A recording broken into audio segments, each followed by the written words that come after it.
दादा काय सांगाल, एकनाथराव खडसे यांनी फडणवीस साहेबांची भेट घेतलेली आहे आणि त्यांची पुन्हा भाजप प्रवेशाची चर्चा सुरू झाली आहे.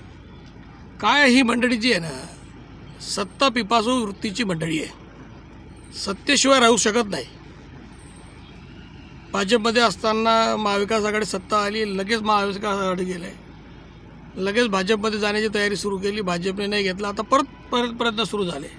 सत्तेशिवाय राहू शकत नाही आणि सत्ता आणि सत्तेतून मालमत्ता हा एकमेव अजेंडा ह्या सगळ्या मोठ्या लोकांचा असतो, प्रस्थापित लोकांचा असतो. प्रस्थापित म्हणजे आशय प्रस्थापित, सगळे प्रस्थापितांचा विषय नाही करता यावे.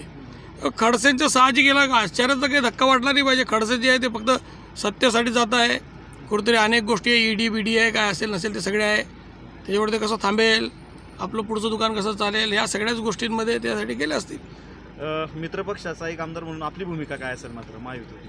ते मी काय भूमिका घेऊ शकतो, माझे नेते एकनाथराव शिंदे साहेब ते जे भूमिका घेतील तिला मी त्या पद्धतीने त्याला समर्थन मी देणार आहे. माझ्या सगळ्या अधिकारांची जबाबदारी किंवा मला जे कर्तव्य मी करतो त्याला कुठेतरी मला असं वाटतं मदत करायला कोणी शिंदे साहेब आहे, त्याच्यामुळे मला काही अडचण नाही.